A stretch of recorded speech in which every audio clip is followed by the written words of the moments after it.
வணக்கங்க. 2 நாள் முன்னாடி ஒரு நல்ல மழைங்க. இப்போ தான் முதல் மழை கிடச்சிருக்கு இந்த பருவத்துக்கு. கொஞ்சம் தாமதமாக இருந்தாலும் நமக்கு இப்போ தான் ஒரு மழை கிடச்சிருக்குது. சரி, கிடச்ச உடனேயும் மானாவாரி எப்பவுமே மழையை பார்த்தோன்னே விதைச்சிடணும் அப்படின்னு சொல்லிட்டு நம்மளது பார்த்தீங்க அப்படின்னா இப்போ சோளம் விதைக்குது. அப்பா சோளம் விதைச்சிட்ருக்கிறாரு.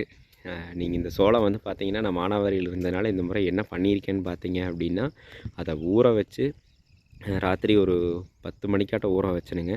அதை ஊற வச்சு முளைச்சேன். அப்போ இங்கே மயில்கள் கொஞ்சம் அதிகமாக இருக்குது. அது முளைப்பு வர வரைக்கும் மயில் பார்த்துட்ருக்கணும். நம்மளுடைய ஆடுகளோ மாடுகளோ வராமல் இது மாதிரி தவிர்த்துக்கணும். அப்போ அதுக்காக பார்த்தீங்க அப்படின்னா அதை கொஞ்சம் ஊற வச்சு போட்டால் சீக்கிரம் முளைப்பு வரும். அதனால் நான் ஊற வச்சுருக்கிறேன். ஊற வச்சுட்டு இப்போ அப்பா விதைச்சிட்ருக்கிறாரு.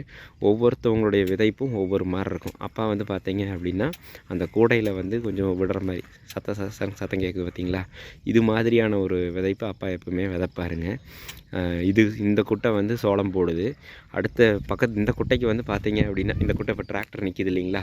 இந்த குட்டைக்கு நரிப்பயிர் வாங்கிட்டு வந்திருக்கிறேன்.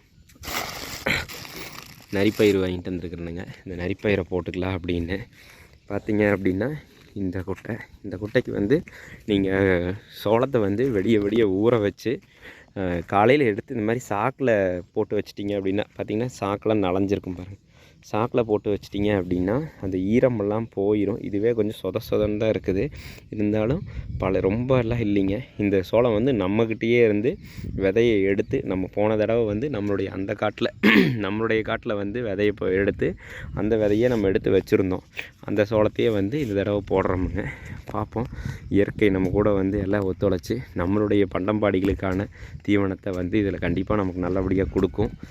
நம்ம பயிரவர்களுடைய துணையோடங்க நம்மளுடைய விதைப்பை ஆரம்பிக்கிறோம். ஏன்னா நம்மளது கோழியோ மயிலோ பார்த்திங்க அப்படின்னா விதைக்க பொறுக்கக்கூடாது.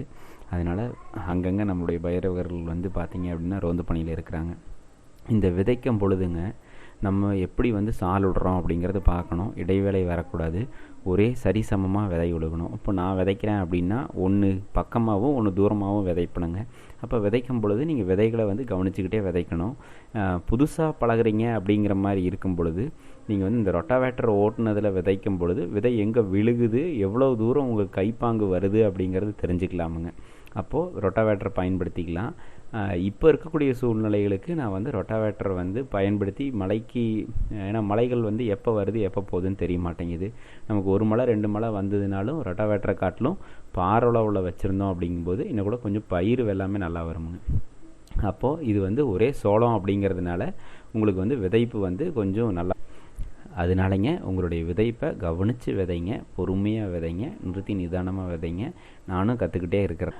அடுத்த நாள் பார்த்தீங்க அப்படின்னா நம்மளுடைய காட்டுக்குள்ளே கீழே இருக்கிறதுல பலதானியம் விதைக்கலான்னு முடிவு பண்ணியிருந்தோமுங்க. அதனால் பலதானியம் ஏற்கனவே வாங்கி வச்சுருந்தோமுங்க. இந்த பலதானியத்தை பற்றி ஏற்கனவே நிறையா தொகுப்பு இருக்குமுங்க. மண்ணை வளப்படுத்துறதுலேருந்து நிறையா விஷயம் இருக்குதுங்க. அதனால் அதை பற்றி இன்னொரு காலனி எதிர்பார்க்கலாம். இந்த பலதானியத்தில் சின்னதாக இருக்கிற தானியங்கள்லாம் ஒரு இதுவாகவும் கொஞ்சம் பெருவட்டாக இருக்கிற தானியங்களாகவும் ஒரு இதுவாகவும் நீங்கள் கலந்து வச்சுக்கோங்க. ஏன் அப்படின்னா சின்னதாக இருக்கிறது நீங்கள் கலக்க கீழே போயிடும். அதனால் சின்னதாக இருக்கிறத தனியாக கலக்கி அது முதல்ல விதைச்சிக்கோங்க. ரெண்டாவது பெருசாக இருக்கிறத கலக்கி அது தனியாக விதைச்சிக்கலாமுங்க. அப்போ விதைக்கும் பொழுது நமக்கு பரவலாக ஒரே மாதிரியான செடிகள் கலந்து எல்லா பக்கம் வருமுங்க. அப்போது இந்த சின்ன தானியங்களில் இது இப்போ என்னென்ன தானியங்கள் என்ன ஏது அப்படிங்கிறது நிறைய தொகுப்பு இருக்குது. தேவை அப்படின்னா சொல்லுங்கள், அதை பற்றியான ஒரு தொகுப்பு நம்ம கண்டிப்பாக கொடுக்கலாமுங்க. இப்போ இந்த பலதானியம் நம்மளுடைய மண்ணை வளப்படுத்துறதுக்கு இதுவாகும். பாருங்கள், காட்டுக்குள்ளே வந்துட்டோம். இப்போ நம்ம பெரிய தானியம் விதைக்கிறோம். இந்த பெரிய தானியம் விதைக்கும் பொழுது இது கொஞ்சம் எடை அதிகமாக இருக்குது அப்படிங்கிறனால கொஞ்சம் தூரமாக பரவலாக போகுமுங்க. உங்கள் கைப்பாங்கு கரெக்டாக நீங்கள் நடக்கக்கூடிய வேகம், நீங்கள் எவ்வளோ தூரம் வீசுகிறீங்க அப்படிங்கிறதெல்லாம் நீங்கள் கணக்கு போட்டுக்கிட்டே இருக்கணும், பார்க்கணும். ஏன்னா மெதுவாக நடந்தீங்க அப்படின்னா வீசல் நாங்கள் நல்லா அடம்பாக போகும். கொஞ்சம் வேகமாக நடந்தீங்கன்னா புழக்கமாக வருமுங்க. அப்போது அதுக்கு தகுந்த மாதிரி நீங்கள் இதையெல்லாம் மனசில் வச்சுக்கிட்டு எவ்வளோ தூரம் விதைப்பு போகுது, என்ன ஏது அப்படிங்கிறத மாதிரி பார்த்துட்டு விதைச்சிக்கிட்டே இருக்கணும். இந்த பலதானியங்களை பொறுத்த வரைக்கும் பார்த்தீங்க அப்படின்னா நம்ம முதல் தாட்டி ஒழுகும் பொழுது ஒரு 30-35 நாள் கழித்து பூ வந்துடக்கூடாது. பூ வர்றதுக்கு முன்னாடி பூ வந்தோடனே கூட நீங்கள் வந்தோடனே ஒரு மடக்கி ஓட்டிக்கலாமுங்க. அப்போ நம்மளுடைய மண்ணுக்கு கொடுக்கக்கூடிய உரம் அதிகமாகும். அது ஓட்டி முடிக்கும் பொழுது நீங்கள் மேலே சாணி கரைசலை போட்டு கொஞ்சம் தொளிச்சு விட்டுட்டு ரொட்டாவேட்டர் போட்டு ஓட்டிக்கிட்டிங்கன்னா இன்னும் கூட கொஞ்சம் நல்லாயிருக்கும். அது மக்கி இது பண்ணுறதுக்கான விஷயம் ரொம்ப நல்லா இருக்குமுங்க. இந்த பலதானியங்கள் நிறைய விந்தையை கொடுக்கக்கூடிய ஒரு மண்ணுக்கு சத்தை கொடுக்கக்கூடிய ஒரு விஷயமுங்க. அதனால் வந்து எந்த ஒரு பூமியாக இருந்தாலும் குறைஞ்சது வருஷத்துக்கு ஒரு முறையோ இல்லை 2 வருஷத்துக்கு ஒரு முறையோ ஒரு தாட்டி பலதானியம் விதைங்க. நம்மளுடைய மண் வந்து பார்த்திங்க அப்படின்னா ஒரு 20-25 வருஷமாக வெள்ளாமை இல்லாத காரணத்தினால நம்ம வந்து பலதானியத்தை போட்டு அடுத்தது வந்து அதில் வந்து கால்நடைகளுக்கான பயிர்களை வந்து வைக்கலாம் அப்படிங்கிற ஒரு எண்ணத்தில் முதல்ல நமக்கு இப்போ மழை கிடச்சிருக்குதுங்க. இப்போது பலதானியம் விதைக்கக்கூடிய இடம் வந்து ஈரம் நல்லாவே இருந்ததுங்க.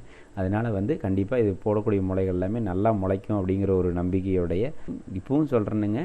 அது நிறைய விந்தையை செய்யக்கூடிய ஒரு விஷயம். மண்ணுக்கு வந்து தேவையான சத்துக்கள் இப்போ வரைக்கும் வந்து பார்த்திங்க அப்படின்னா ஒரு 16 சத்து வேணும்னு சொல்கிறாங்க. அது கண்டுபிடிக்காத சத்துக்களாக கூட இருக்கலாம், நீ நிறைய கண்டுபிடிக்கிற சத்துக்களாக கூட இருக்கலாமுங்க. அதனால் எப்பவுமே வந்து விதைச்சி முடித்த உடனேயும் கொஞ்சம் தானியங்களை வந்து எப்பவுமே வந்து கொஞ்சம் வச்சுருப்பாங்க. எதுக்கு அப்படின்னா அந்த தானியத்தை கொண்டு போய் வீட்டுக்கு பக்கத்தில் கொஞ்சம் போட்டு மண் தண்ணி ஊற்றி விடுவாங்க. அதனுடைய முளைப்பு திறன் எப்படி இருக்குது என்ன ஏது அப்படின்ற ஒரு பரிசோதனைக்காக எப்போவுமே அதை வச்சுருப்பாங்க. அதனால் எப்போவுமே முழுசாக விதைக்கக்கூடாதுங்க. இப்போ வந்து அடுத்தது விதைச்சாச்சு. விதைச்ச உடனே வந்து பார்த்திங்க அப்படின்னா நீங்கள் வந்து நம்மளுடைய டிராக்டரை வச்சு உழுதரணும். ஏன் அப்படின்னா வேறு ஏதாவது பறவைகளோ வந்து அந்த விதைகளை வந்து பொறுக்கி இது பண்ணக்கூடாது. அதனால் எப்போவுமே அவங்க வந்துட்டாங்க, வாடகைக்கு வண்டி வர்றாங்க அப்படின்னா அவங்க வந்ததுக்கப்புறம் வந்து அவங்க வந்துட்டாங்கன்னு உறுதியானதுக்கப்புறம் இல்லை வந்ததுக்கப்புறம் விதைங்க. விதைச்சதுக்கப்புறம் வந்து விதைக்கவே வந்து சின்ன சின்ன குட்டையாக இருந்ததுன்னா ஃபஸ்ட்டு ஒரு சின்ன குட்டையை விதைச்சி அவங்க ஓட்டுறதுக்குள்ளார நம்ம இது பண்ணிடலாம். ரொம்ப நாள் கழித்து நம்மளுடைய ஒளிப்பதிவாளர் பதிவு பண்ணுறாருங்க. அதனால் அங்கங்கே கொஞ்சம் ஆடிக்கிட்டு இருக்கும். செய்திகளை மட்டும் காதில் உள்வாங்கிக்கோங்க. அடுத்தது வந்து இந்த உழவு ஓட்டும் பொழுது நான் முதலையே சொன்ன மாதிரி ரொட்டாவேட்டர் பயன்படுத்தாமல் நம்மளுடைய கலப்பை பார் வடிவத்தில் பயன்படுத்துகிறீங்க அப்படிங்கும் பொழுது இப்போ இருக்கக்கூடிய சூழ்நிலைகள் எல்லாம் வந்து பார்த்திங்க அப்படின்னா நமக்கு வந்து ஒரு மழை கிடைக்குதோ 2 மழை கிடைக்குதோ எப்பவும் போல் ஒரு மிதமான மழை எப்பவுமே இருக்குதா இல்லையா அப்படிங்கிறத கணிக்க முடியறது இல்லைங்க. அப்போது ரொட்டாவேட்டரில் இது பண்ணிங்க அப்படின்னா அது வந்து பெய்கிற தண்ணியை வந்து கீழே உள்வாங்கிக்கக்கூடிய அளவு வந்து கொஞ்சம் குறைவுங்க. அதே நீங்கள் பார் வடிவத்தில் போனீங்கன்னா ஆழம் போகிறதெல்லாம் ஒன்று தான் அப்படிங்கிற மாதிரி நிறைய பேர் சொல்கிறாங்க. சரி, அந்த ஆராய்ச்சிக்கு நம்ம இப்போதைக்கு வர வேண்டாமுங்க. ஆனால் பார் வடிவத்தில் இருக்கும் பொழுது ஒரு பார் முடிஞ்சு அடுத்தடுத்த பாருக்கு போகும்போது தண்ணி அப்படி மாறி மாறி போகும். அப்போது தண்ணி வந்து உள் வாங்கக்கூடிய தண்ணியை வந்து இது பண்ணுவாங்க. அப்போது தண்ணியை பொறுத்த வரைக்கும் ஓடுற தண்ணியை நடக்க வைக்கணும், நடக்கிற தண்ணியை நிற்க வைக்கணும்னு சொல்லுவாங்க. அப்போது ரொட்டாவேட்டர் போடும்போது அது ஓடுது அப்படின்னா பாரில் வந்து அது வந்து மெதுவாக தான் நகர்ந்து செல்லும். அதே வந்து பார்த்திங்க அப்படின்னா நிறைய இடத்துல நிற்கிறதுக்கான வாய்ப்பும். நான் அதனால் என்ன பண்ணியிருக்கேன் அப்படின்னு பார்த்தீங்க அப்படின்னா பார் வடிவத்தில் பாறை தான் எல்லா பக்கம் ஓட்டியிருக்கிறேனுங்க. என்னுடைய அனுபவத்தை பகிர்ந்துருக்கிறேன். அடுத்த காணொலியை பார்க்கலாங்களா? நன்றி.